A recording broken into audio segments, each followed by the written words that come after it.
morning. You are listening to Money Talk with Melanie. I am your business diva, Melanie Collette. I hope everyone is doing well on this Wednesday morning. Like I said, you are listening to Money Talk with Melanie, and this is your business diva, Melanie Collette, on the Exceptional Conservative Network via SHR Media and High Plains Talk Radio. It is a rainy, dreary 48 degrees here in Cape May County, New Jersey. But it's February, so I really shouldn't be complaining about that. I know, but still, I mean, there's no snow or anything like that, but it's it's warm, so I guess I should be good with that because I hate being cold. If you would like to tweet me, follow me on Twitter, or tweet me about good, bad, or ugly. You think my lipstick's ugly. You don't like the big words that I said. Think I said something wrong. Whatever.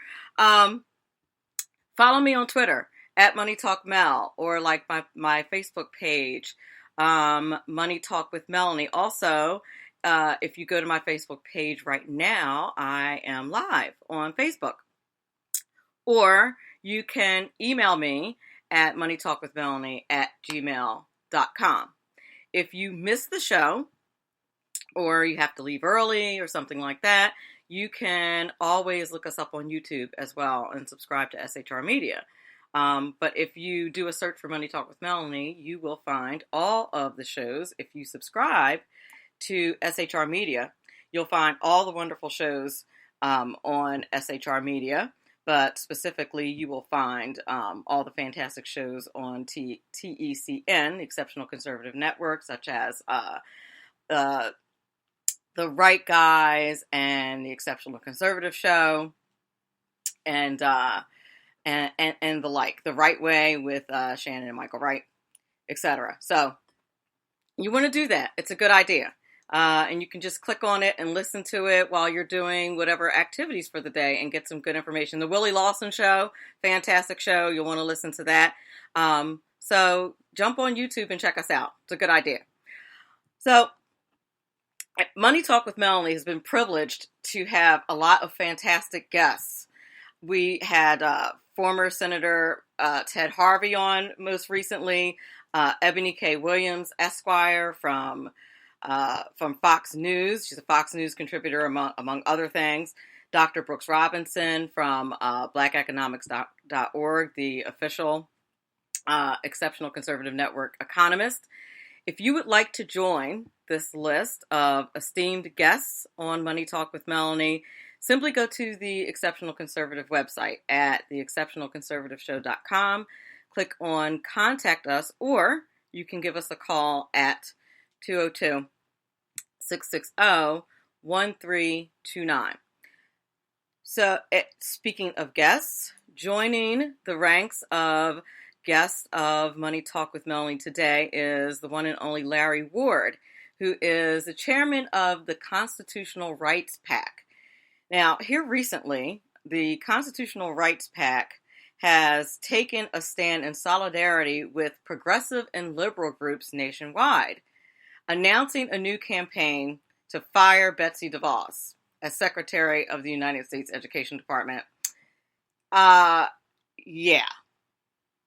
So now you might ask yourself, why is Money Talk with Melanie talking about education policy and the firing of Betsy DeVos? What in the world does that have to do with money? I will tell you.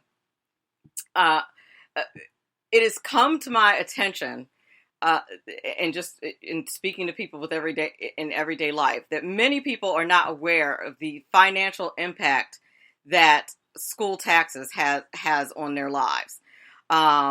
For instance, they're not aware that much of their municipal tax, and it depends on the way your municipality collects taxes, but much of your property taxes are school taxes. In a lot of municipalities, that's where the majority of your property taxes are. For example, where I live, in my municipality, 26% of our local taxes, of our tax bill, is strictly school taxes.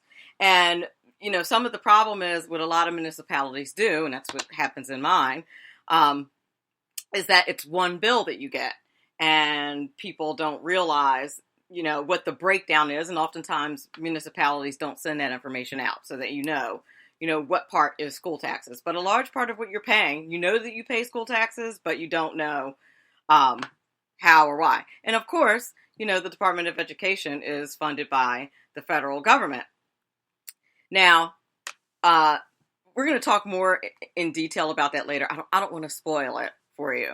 But if you're like me, when you first read that headline that you want to fire Betsy DeVos and you're a conservative, you're going, what the heck, man? What's wrong with these conservatives aligning themselves with progressives?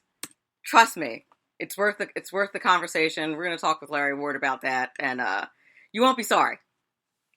So, what's going on in the news? Well,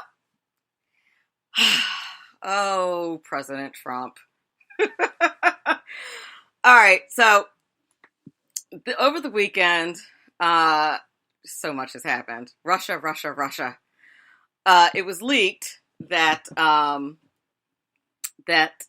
apparently the Trump campaign was in regular touch with Russian intelligence officials leading up to the 2016 election. Now, there's no evidence that the Trump campaign worked with Russia on any interference with the election or anything like that. Oh, also, Russia's been really busy. Yesterday, Russia violated a Cold War treaty by deploying a land missile. They're not supposed to be doing that, so they did that. Let's see, what else have they been up to? So here's the thing. We no longer have a national security advisor because Michael Flynn had to resign. Apparently, Michael Flynn had a series of conversations with the Russian ambassador before Donald Trump was inaugurated, which in and of itself is not a big deal. The problem is that apparently he has a fuzzy memory as to whether or not a relaxation of sanctions that the Obama administration imposed on Russia were going to be relaxed. Whether or not he discussed that, he just has like this amnesia about that, and he was less than honest with Vice President Pence about this, and that's a problem. So President Trump asked for his resignation, and justifiably so. So that's an issue that we have to work with. So we have Russia doing all this shifty stuff, and we have no national security advisor right now. So that's really not a good thing. Oh, and how do we find out about Michael Flynn doing all this? Because U.S. intelligence has transcripts to that effect, and that information was leaked. The only problem with that is that that's actually illegal because Michael Flynn was a private citizen at the time, and you're not supposed to be recording private citizens and releasing their identity and information. And apparently somebody in the intelligence agency that's supposed to be working for Donald Trump, are you following a bouncing ball? Supposed to be working for the president, did that. Awesome sauce. Yeah. I hope everybody followed that rather convoluted explanation. But that's what's going on there, and it's a problem. So, in financial news, the romance between Aetna and Humana is over in honor of Valentine's Day yesterday. Like 50% of the country, Aetna and Humana got divorced yesterday. That's not funny. I'm sorry.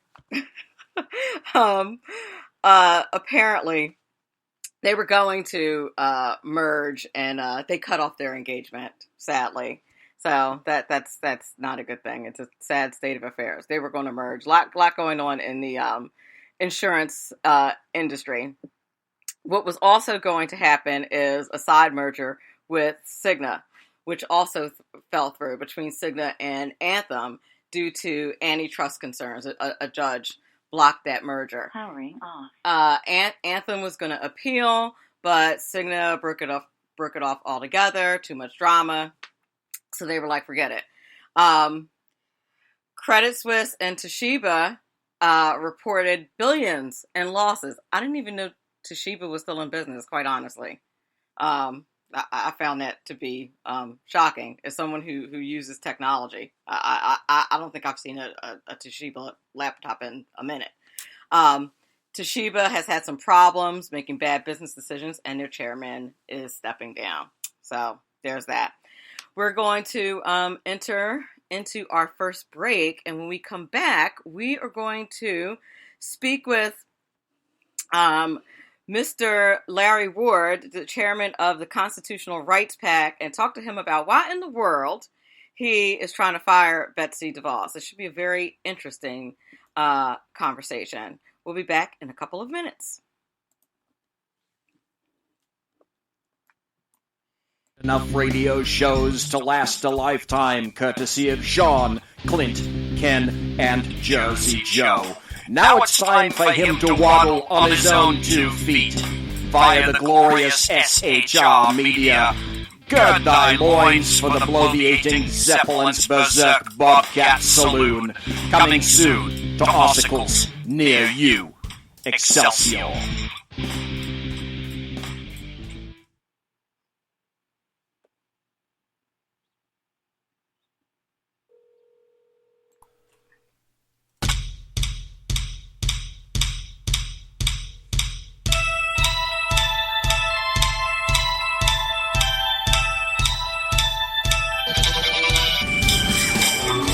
Hey, it's Jersey Joe from the Reaver Common Sense.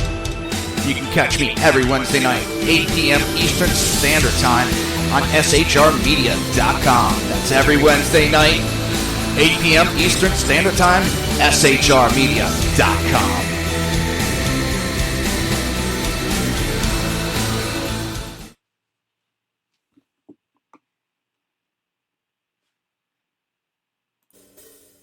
The best late-night conservative talk show in America, PAC Radio. And listen, there are no people better on the air to give you the best in conservative talk than Saki Sean and Saki Clamp. We're working on the integration papers for a certain other guy who happens to work here, too. For those who are tuning in around the world to the best late-night conservative talk, PAC Radio.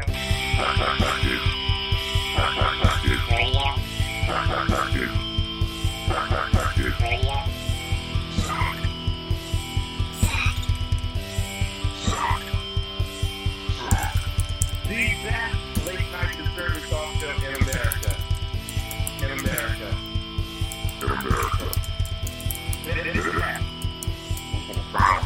And in this web was a large, I'm pretty sure it was the biggest spider I've ever seen.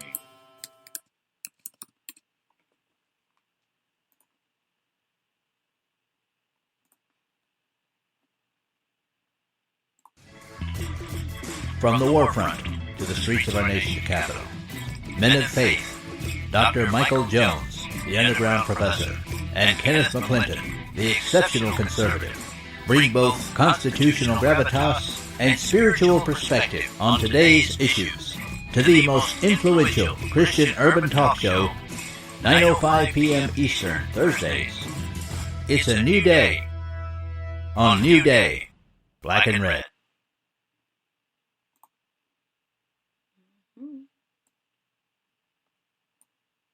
Power brokers use corrupt politicians, deceptive Islam, and lies from establishment media to turn the once shining city on a hill into the city of the blind. What do the elites fear? One man with a cane. I'm Dave Milner.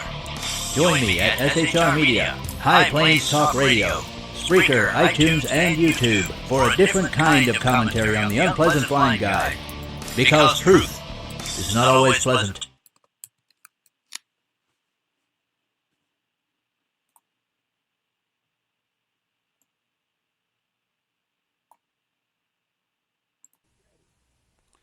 Hello, I'm Donovan Larkins, pastor of Spirit of Life Christian Center in Dayton, Ohio. But I'm also the director of Shekinah Ranch and the Shekinah Ranch Protecting Innocence campaign. And today I want to just share with you some of our materials that we've developed so that you too can be part of promoting prevention, education, and safety awareness to youth. We have now our Protecting Innocence t-shirt. It's a powerful marquee or billboard that you can purchase and wear yourself that brings awareness that children need advocacy. It's a powerful, powerful piece. It's simply a picture of that with this marquee here with some additional wording on it, and you will want to be a part of that. We have posters that any of you pastors or any of you community centers, you may want to obtain some of these posters and post in the recreation center. It would be great to post this in the foyer of your church. It would be awesome for you to post this throughout the schools of your community. Involvement is what's necessary. Involvement is what makes a difference. We know that in order for evil to triumph, all that is necessary is for good men and women to do nothing. And then we have these little marquees. You can order 100 of them, you can order 50 of them, and you can pass them around to your family. You can pass them around at a family event or a local event that you're going to be at a festival or something. These are very handy. They're very cost efficient, and they make a powerful statement. They really make an impact. And then we have our Protecting Innocence ribbon. And in this package, it's not only just the ribbon, but it also has a message, a safety awareness message, actually a tip. And the tip encourages parents to exercise scrutiny with the relationships that your children are involved with. Today, we see more and more children being victimized by teachers, by coaches, and by other people, other supposedly trusted individuals. And we have to prepare our children if we plan for them to be safe. And then you will want to be involved with the overall Protecting Innocence campaign, because we're making plans right now to build a retreat recovery center on our 150-acre campus where Shekinah Ranch is housed. And you can get this brochure. We can email it to you. That way there's no cost associated with it, so that you can learn how you can join our Protecting Innocence teams. We are communicating with people globally, all over the world, that are interested in how together we can protect children from dirty, evil child molesters. We love to have you on board. We need your support. We want your prayers, and we welcome your financial contributions. Again, I'm Donovan Larkins, Shekinah Ranch Protecting Innocence campaign. And by the way, camps are coming. So call us so that you can register your child at 937-422-6029. We'll see you later. Okay, good morning. We're back. Thank you so much for your patience as we took that long commercial break. I was having a couple of technical difficulties, but we are back, and we have the one and only Mr. Larry Ward on Mr. Larry Ward. Yeah, Mr. Larry Ward on the line, the chairman of the Constitutional Rights PAC. And I was telling our audience earlier, Mr. Ward, first of all, say hello to our audience, please. How are you this morning? I'm doing fine. Thanks for having me. Thank you so much for being on the show. I was telling the audience during the opening this morning that when I read your presser that said most recently, your latest crusade from the Constitutional Rights PAC is to take a stand in solidarity with progressives and liberal groups nationwide, announcing a new campaign to fire Betsy DeVos as Secretary of the United States Education Department. Now, as a card-carrying conservative myself, the first thing I thought was, oh my gosh, what's wrong with these people? More conservatives, splitting up the party. What the heck? What are you doing? Until I read the rest of the presser. In the interest of full disclosure, listen, I'm also an educator. And so, look, my resume is probably on her desk. I'm not, in fairness. So, but I did, once I read the rest of the presser, I understood completely. So please, tell our audience a little bit about yourself, a little bit about what the Constitutional Rights PAC does, and why in the world you want to fire Betsy DeVos. Well, thanks for that great introduction. Constitutional Rights PAC was formed right after Gun Appreciation Day, which we hosted around the country to rally support for the Second Amendment after the president's reaction to the Newtown shooting, which was to take our guns. So we rallied about 500,000 people around the country and turn the conversation from gun control to gun rights and protecting our kids, particularly in the schools. And our latest mission is, like you said, to fire Betsy DeVos. But not only Betsy DeVos. I mean, I think she's very capable for the position she took. But the problem is that nobody should hold the position of Secretary of Education because the federal government does not belong in education. And, we are supporting Representative Thomas Massey's bill to abolish the Department of Education, which I think in history is the shortest bill ever introduced in Congress, which just was one line, is to shutter the Department of Education. Yeah, I enjoyed that. I enjoyed that immensely. I'm not going to lie. Absolutely. Look, at the end of the day, no unelected federal bureaucrat has any right poking their nose in our education system. The control belongs in local government, and the parents, deserve a say in what goes on in their schools. And quite frankly, that's just not the way it's been since the disaster of the Department of Education has erected, and anything that Jimmy Carter put into place can't be that good. Hey, how about it? And let the church say amen to that. So I reminded the audience earlier.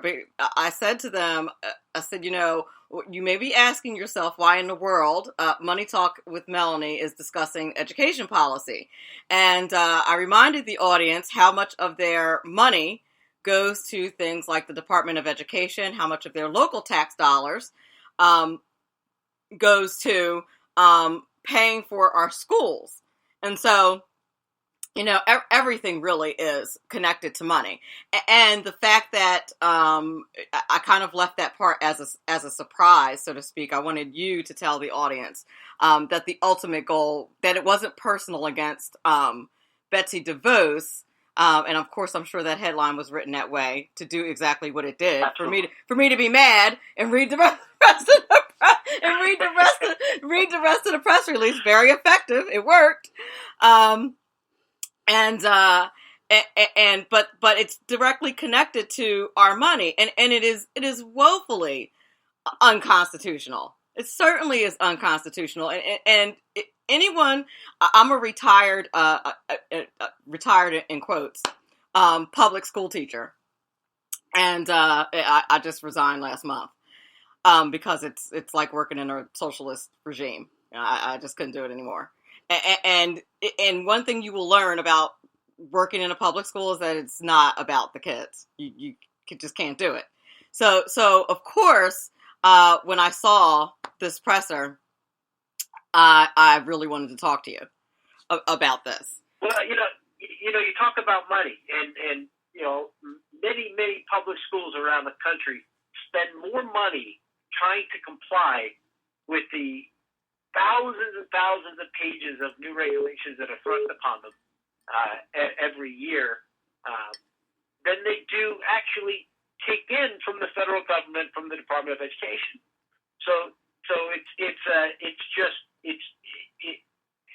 as if you're a small business and the government throws all of these onerous regulations on you. You spend so much money on the regulations, and you don't spend it on the employees. Well, the same thing is true in public schools. These public schools, these local schools, are burdened with tons and tons and tons of useless regulations, social experiments, and disastrous policies that they spend more money trying to just keep the federal government off their back. That they force their teachers to go out and buy pens and pencils and paper on their own dollars, school supplies. I mean, it's ridiculous. If we remove the bureaucracy, there's plenty of money for students. Absolutely. There's plenty of money for active school activities.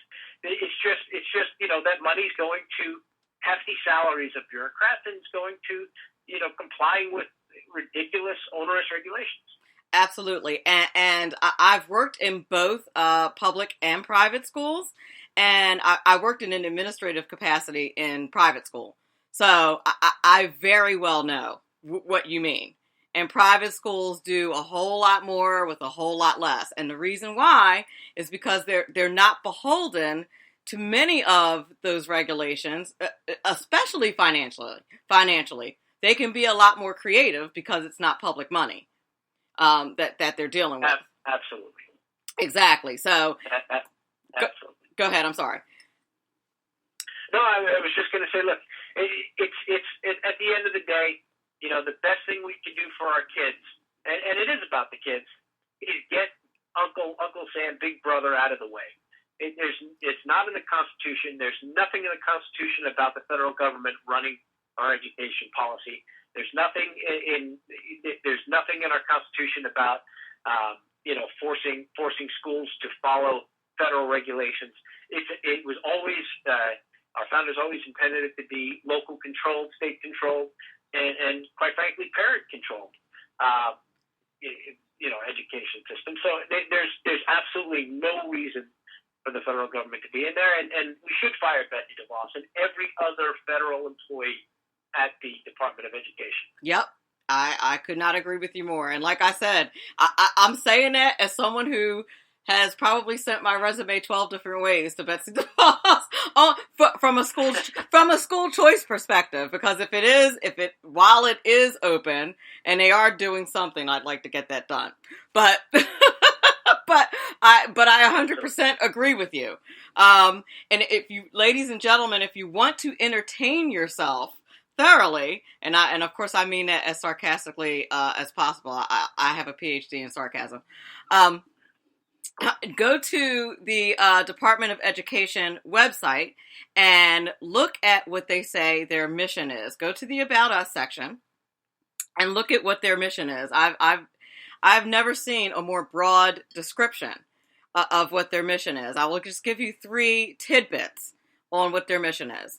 3 things that they say that they're supposed to be doing: collecting data on American schools and disseminating research, focusing national attention on key educational issues, and prohibiting discrimination, ensuring equal access to education. I'm sorry. And establishing policies on federal education aid for education and distributing, as well as monitoring those funds. And your comments on that, Mr. Ward?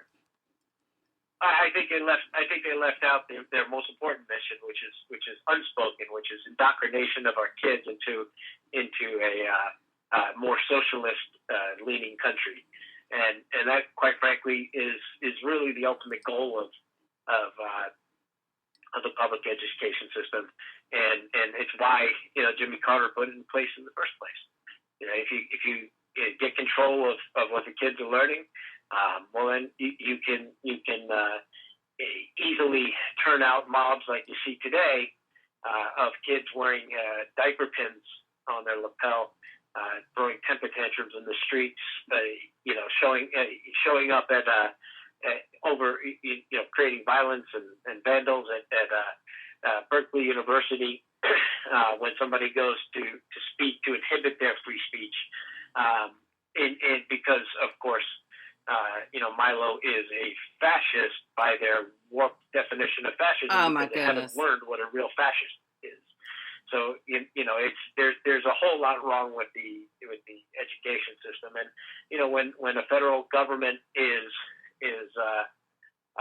pushing their agenda to our children, this is exactly the result of it. And I will tell you, as someone who's taught in this system, they do not make a distinction between ideology and fact.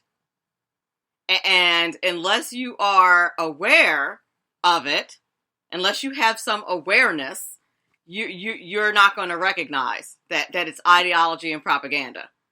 That's the problem. Oh, absolutely. Absolutely right.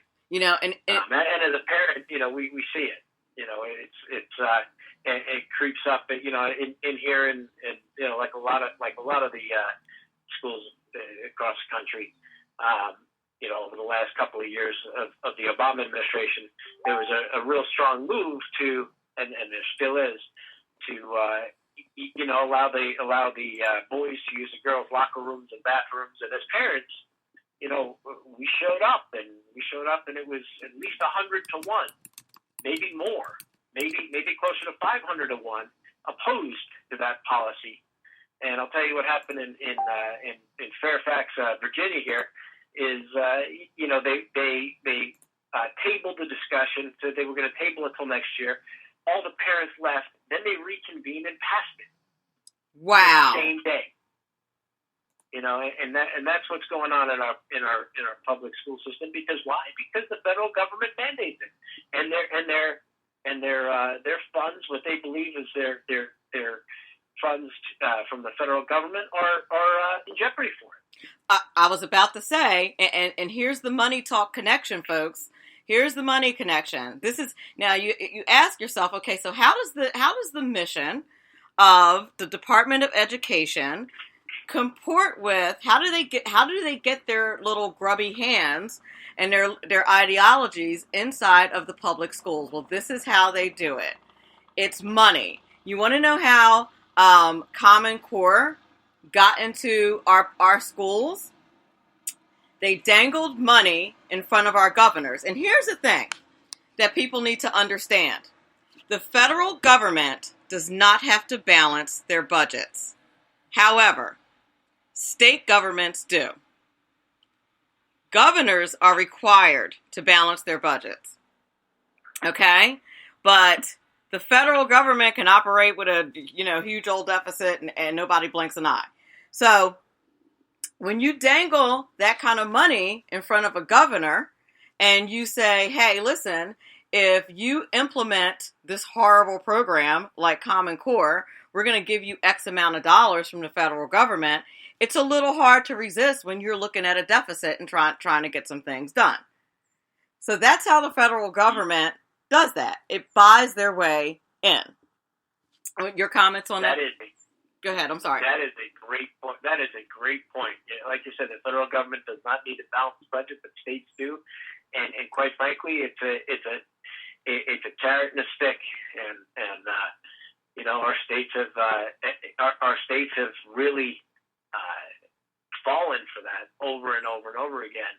And it's our education system has really gotten worse and worse and worse. The only people defending the education system as is, the people who are really fighting Betsy DeVos. Of course, I want to shut down abolish the entire Department of Education. But the people who are fighting Betsy DeVos are the teachers' unions who are presiding over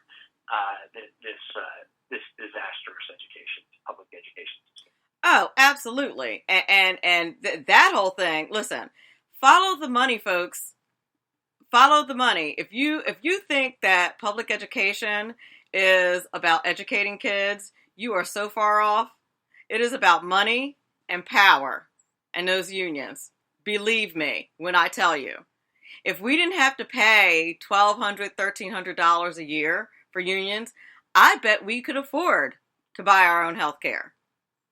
Probably wouldn't be a problem. So, it's about not losing students. You want to know why education is so bad? We're keeping students that are a distraction to kids who want to learn because we don't want to lose that money. Okay? So, go ahead. You're absolutely right. You're absolutely right. And at the end of the day, teachers unions exist so that they could, keep their roles up, and their main job is to defend bad teachers. Absolutely. 100%. It hardly matters, what they do, how good of a teacher they are. And it is, if you are someone who does not believe in socialism, then you shouldn't believe in a teachers union. And I'm not bashing any other unions. I'm specifically talking about teachers unions, because I will tell you what happens. It doesn't matter if a teacher spends 3 hours preparing her lessons or his lessons, or spends 2 minutes preparing their lessons. They get the same raise. Okay? It's the definition of socialism. So do you want your teachers to be incentivized by doing a good job, or do you want your teachers to get paid the same thing no matter how much effort they put in? It's human nature. And the thing that's the killer is we learn about this as teachers, about what incentivizes people to learn, about what motivators are, and then we get into the classroom and operate completely differently. As a bureaucracy. You're absolutely right. So, and it's a sad thing, especially because there are many good people who have left the profession because of the bureaucracy. I actually love to teach, but I couldn't do the bureaucracy anymore. So, it's a shame. Well, you're 100% right. You bring up some great points. Follow the money. That's the key. But at the end of the day, you go back and you say, well, whose idea was the Department of Education? It was, one of our worst presidents of all time, Jimmy Carter. And it's time to just fix that mistake. And unfortunately, Reagan had a chance. He was a great president, in my opinion. He had a chance to shut it down and didn't. And we've been paying that price ever since. So if we were to abolish the Department of Education, what would happen? Like, what's your vision for what would happen after that? Well, immediately after you abolish the education, say we abolish the education on Sunday afternoon, right? Yes. On Monday morning, the kids would get up and go to school. Nothing would happen. It would not affect our kids' education whatsoever. It would, matter of fact, it would improve their education, and the schools would have more local control. They'd have more money. They'd have less onerous regulations, and our education would improve. But who would ensure? Wait a minute. But who would promote student achievement and preparation for global competitiveness by fostering educational excellence and ensuring equal access? I'm sorry. I'm totally making fun of. The parents would. Well, imagine that. Americans would pay attention to their kids' education. Nobody pays more attention than good parenting and good teaching. Well, I will tell you what they teach you in education school. They tell you that teachers have the most impact, not parents. Yeah. Oh, I'm sure it takes a village. Yep, they do. They tell you that teachers have the most impact over anyone, which I don't believe at all. My parents were always, I'm still scared of my mother. So my mom was the one who cracked down. But the thing is, parents need to real. Now, I actually did a guest spot on a radio show not too long ago about the whole bathroom issue. The Obama administration sent out a letter saying that a guidance letter, and you want to talk about unconstitutional government overreach, right? Saying that basically schools had to provide for students who identified as a gender other than their biological gender, had to allow them to use whatever bathroom that they identified with. And here's the real unconstitutional part. And that if they didn't, they would lose their federal funding. Now, that is, government overreach like to the max. And it was framed as a guidance letter. Now, here's where you as... Blackmail. Pardon me? It's blackmail. Absolutely.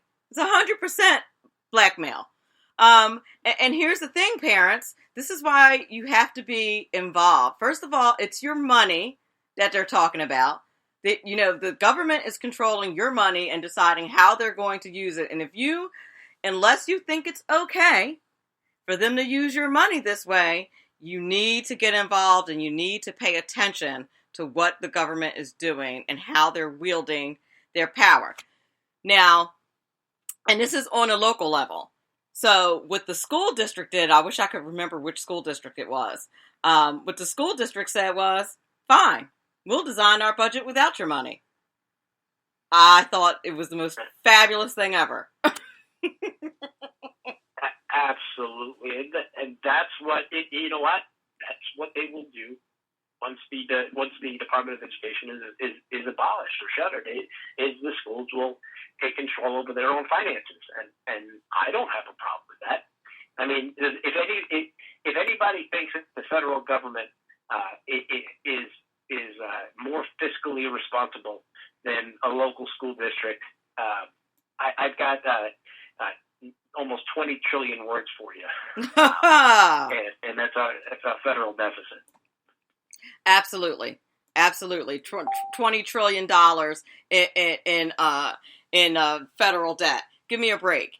And believe me, Common Core is just one of the educational programs that the federal government dangles before the states that trickles down to the local government.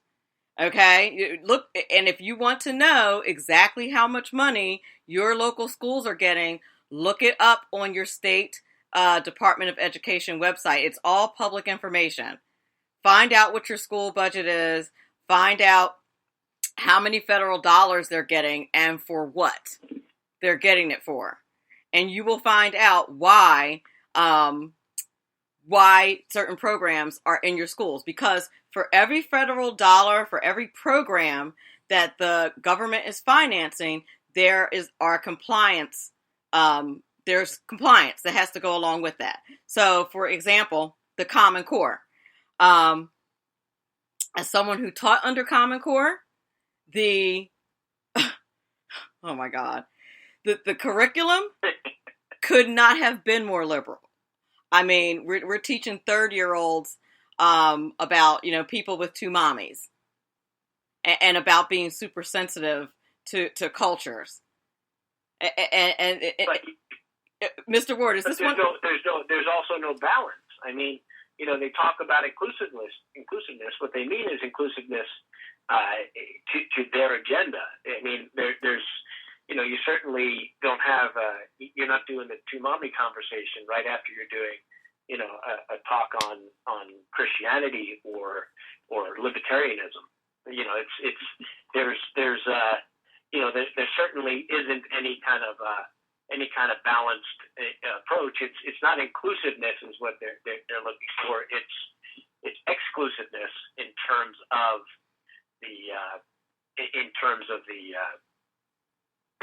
anybody who doesn't agree with them. Yep. That is exactly right. And the theory should be if you're going to teach that, then you should also be teaching some level of conservatism. But they don't. Absolutely. But they don't. Absolutely. And the thing is, it's when you include things like that in the curriculum, it's very insidious the way they do it. And most parents, unless they're very engaged, and many parents are not. I just had a comment in the chat room that many parents, that a lot of kids don't have parents, and I believe what the gentleman meant by that was that that there's not a lot of parenting going on, which is true. Let alone parents who regularly attend student school board meetings just to see what's going on, to understand what's going on in a curriculum. Parents who are looking at their kids' homework to understand what they're being taught.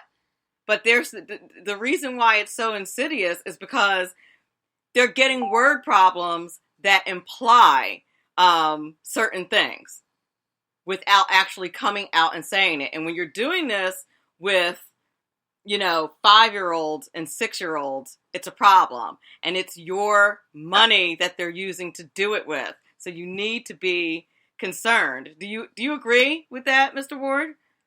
Oh, 100%. And like exactly what you were talking about. The idea that teachers are taught that they have the most impact, and it's not only that. It's the whole liberal philosophy. Melissa Perry from MSNBC had that horrible commercial where she said, parents need to get over the idea that the children are theirs. That's the mindset of liberal America, is that your kids belong to the government. Yeah. Yes. It absolutely is, and it would explain why some of us as teachers have parents saying things like, I've literally had a parent say this. I'm done. I'm done asking him to do his work. He's your problem now. Right. Oh, awesome. Awesome sauce. If you can't do anything with him, how much respect do you think he's going to have for me? But this is what we are dealing with. So do you think that parent is keeping an eye on the constitutional implications of what her local school board is doing? I'm going to say no. I'm going to say no. And this is what the liberals are trying to do. And this is part of the reason why they're freaking out that they lost this election. It is all connected, folks. It's all connected. And it's all connected to your money. You best believe. You want to know why? You have a good student, and there's a student in their class that's constantly being disruptive that they won't kick out because their numbers will go down. That money's going to leave. Even if there is some kind of reform school or alternative school in your school district, that money's going to go to that alternative school. So they don't want to transfer that student out because they're going to lose that money. So they're going to loosen the discipline.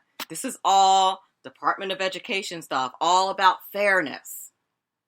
So while I love everything that Betsy DeVos stands for, I'm with you, Mr. Ward. I think it's time to fire her.